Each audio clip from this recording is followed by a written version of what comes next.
everyone, this is Sakshi and I heartily welcome you all to Books with Sakshi. I really hope that you all are doing great and you people are taking the utmost care of yourself. So in today's video, we are actually going to see my 5 books that I finished reading in the month of January and February. And so I only read 5 books, like I managed to read 5 books, and I'm not including review books in this video. So only the personal books which I read are 5. And in case you have not checked my bookish goals for 2021, there is this video you can go and check out. So in 2021, I decided that I am not going to keep target this time that I have to read 50 books or 100 books and stuff like that. So whatever number of books I get time to read and I manage to read, I'm going to be satisfied with that. And so in 2 months I managed to read 5 books, and it's going to be a wrap-up video. We are going to see my 5 books and what I felt about them. So also this video will contain some mini reviews about those 5 books. So the very first book that I started my 2021 with is Eat That Frog by author Brian Tracy. I had the paperback of this book, but currently I don't have, as the book is with my friend. But I just loved reading this book. It is short, realistic, engaging and practical. Something that I always look for in non-fiction, because if the book is not practical, if it is only about to-dos and to-dos and to-dos, and if they are unrealistic, the book may not be for me. But Eat That Frog by Brian Tracy is just an amazing book. So Eat That Frog is all about 21 ways to beat procrastination and get most of your work done. I found most of the tips very helpful. It talks about how you have to give priority to the most important task and least priority to the least important task. Like doing the most important work in the very beginning of your day and keeping the least important work for the rest of your day. It is all about that. Obviously, there are so many things which the author has discussed, but this is one thing which I found extremely helpful, because we all have so many things to do, and if you have a to-do list, you know how to get more things done. But even when you make a to-do list, you are kind of confused. You are always attracted to that easiest task and you go and you finish that, whereas we should be eating the ugliest frog in the very beginning. Here, ugliest frog means the most important task. And so I just loved reading this book for the practicality and the realisticness which is there in this book.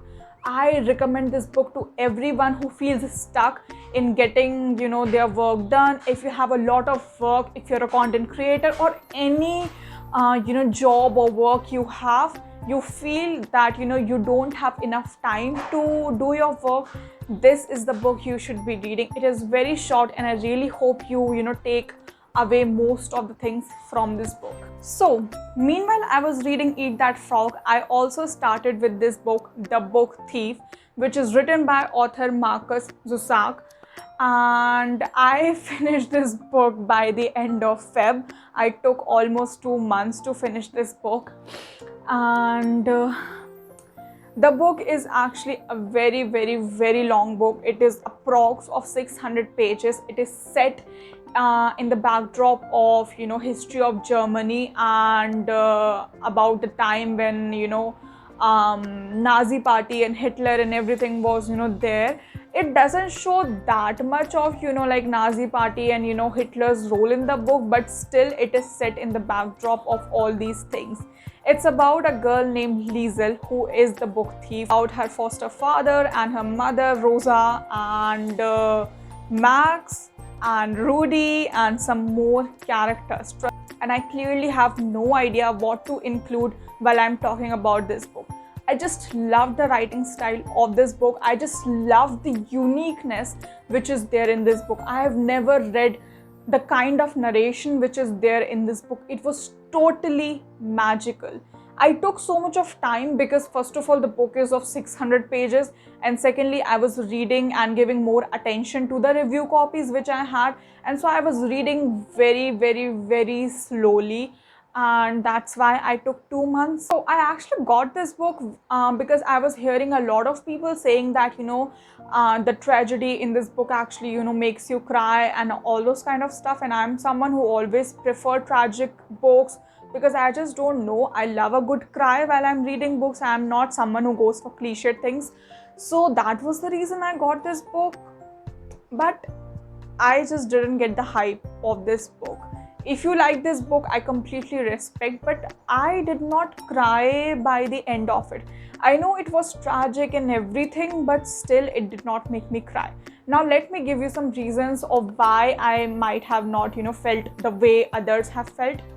First of all, I was reading few pages every day, so that kind of was breaking my flow of reading. Secondly, the ending was not something unique for me, so that was another thing. Thirdly, it usually happens when someone says a lot about something, you have very huge expectations from that thing, be it movie, be it book. So I guess I was expecting a lot. Like, I was like 400 pages in, and I actually asked one of my reader friends that I just don't know why is it not working for me. I haven't cried yet. I have read 400 pages and only 200 pages are left, and I don't know what's going to happen. And she was like, just keep reading, tragedy will hit by the end. And I was like, okay, let's just see. So tragedy actually comes, but it didn't make me cry. So I guess I was expecting a lot out of it, and because of my high expectations only, I did not feel what I was wanting to feel. Nonetheless, the book is amazing.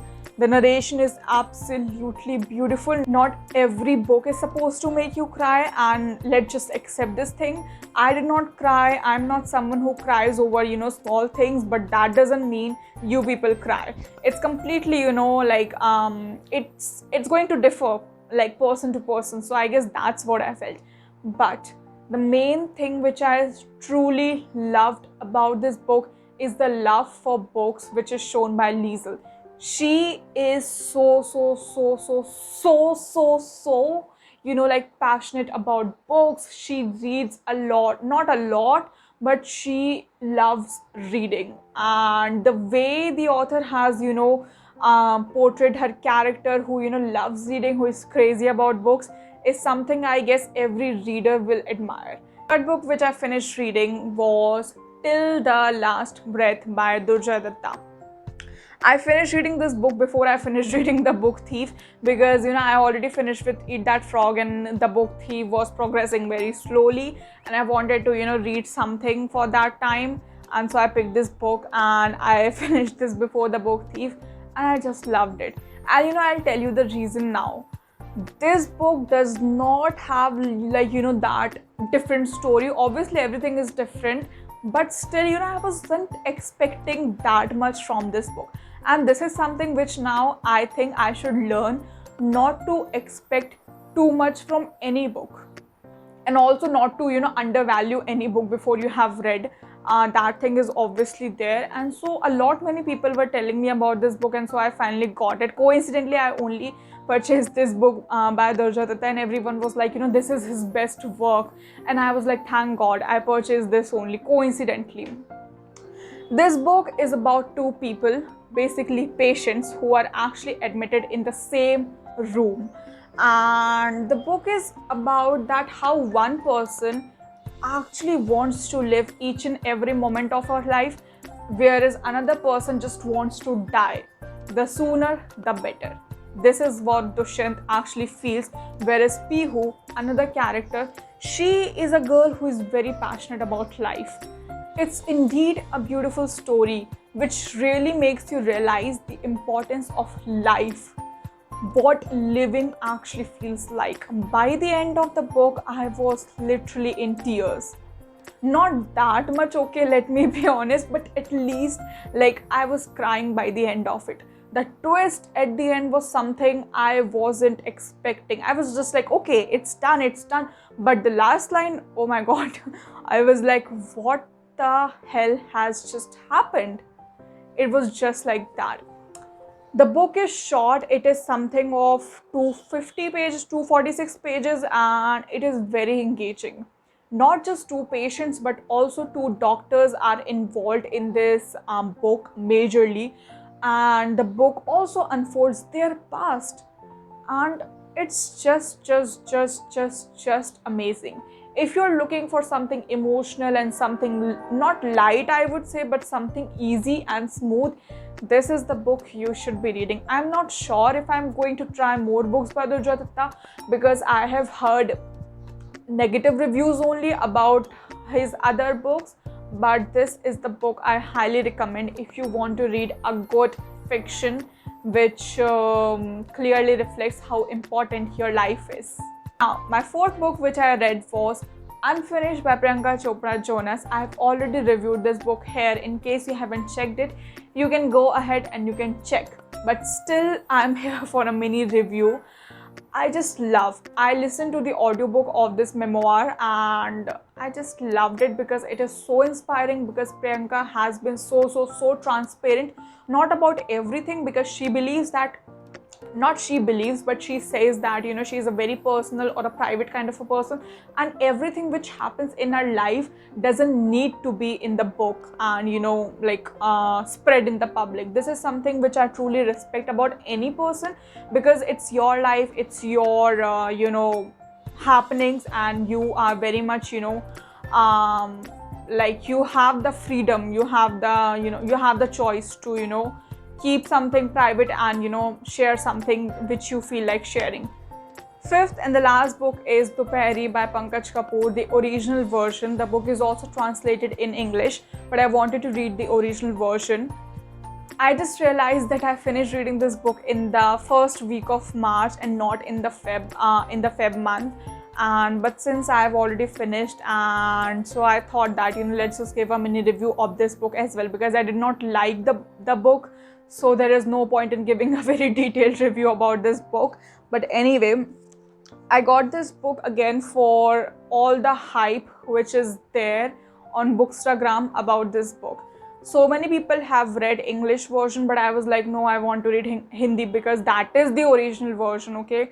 So I got this book, and it's a story about Amma B, who actually lives in this, you know, Lal Haveli, and she feels very alone because her son, you know, abandons her and they actually move to foreign, and there are no chances, to be honest, of them returning to Amma B.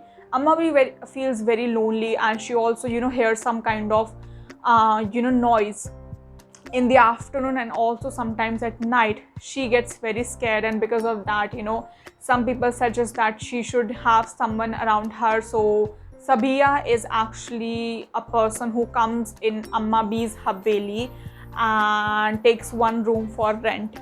Now I'll tell you what exactly happened with this book. I have read some great reviews about this book. Obviously you can't, you know, judge any book by just reading the review, but the reviews clearly said that, you know, it's a very emotional book. Okay, I agree that it's an emotional book because it is clearly shown that, you know, how in old age people often feel lonely. That's completely understandable, but people also wrote that, you know, how the conversation between Sabiya and, you know, Amma B completely is like life changing, and, you know, it is something that moves people and all those kind of things. To be honest, I did not find any such conversation in this book while I was reading it. Now, it's not possible that only the best conversations are in English version and there's nothing of that sort in Hindi version. I did not find anything at all which can, you know, move me in any way, or, you know, at least make me emotional. I was expecting a lot from this book because, first of all, because of the blurb, and then secondly about all the, you know, like great and positive reviews, but all I found from this book was disappointment. I'm not saying that, you know, people in old age don't feel lonely, people in old age don't deserve any kind of recognition. What I am saying is, what I was expecting and what I have heard from people is completely opposite of what I found in this book. And that is my biggest disappointment. I love the dedication part. It actually says dedicated to all the people who have, you know, lost themselves, you know, with time, with relationships, and with age.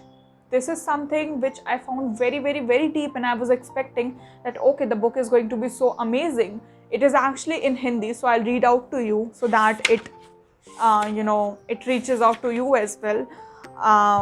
What kind of words the author has used in the dedication. दोपहरी उन सबके नाम जिन्होंने वक्त, उम्र और रिश्तों में खुद को भुला दिया. How beautiful. The dedication just made me more and more interested, and I'll tell you, if you don't read the dedication part, you won't get the ending. This is not a spoiler, but this is the truth. If you won't read the dedication part, you won't understand the ending of it. And it was very, very, very thoughtful of what author wrote, but I feel the book could be more and more descriptive with well built characters. I know this is the thing with short stories, like they are very short and to the point, and they are supposed to end abruptly, but at least not in this way. The language fell flat for me in some parts, and I was just not understanding what the author is trying to say. The book is no doubt very funny in some parts, and the characters like Jumman, they make it more interesting, but still the book does not offer me what I was expecting. Anyway, that was my personal review, and I respect all the people who have loved reading this book. They must have definitely found something great in this book. But for me, the book just did not work, and I do not recommend this book at all. So with this, we have reached the end of our video, and I really hope that you people enjoyed watching it. That was it. Basically, I finished 4 books because Duperi I finished in the month of March. So basically, I finished 4 books in the month of Jan and Feb. And I'm quite satisfied with my reading because at least the books I read were not, rushed. And I enjoyed, or maybe I got disappointed with few things here and there, but that's kind of okay. But still, I'm not, behind the numbers that I have to read 20 books or 30 books, and not those things are going to happen in 2020. I just want to enjoy reading, and that's what I'm going to do. And so that's it from my side. I really hope you enjoyed watching this video. In case you did, please give this video a thumbs up, because it always motivates me to make more and more and more and more and more and more such videos for you people. If you're new to my channel, please consider subscribing to my channel. And also, if you're not following me on my Instagram, go ahead and give a follow to me with the handle @bookswithsakshi. I'll see you in the next videos very soon. Until next time, take care.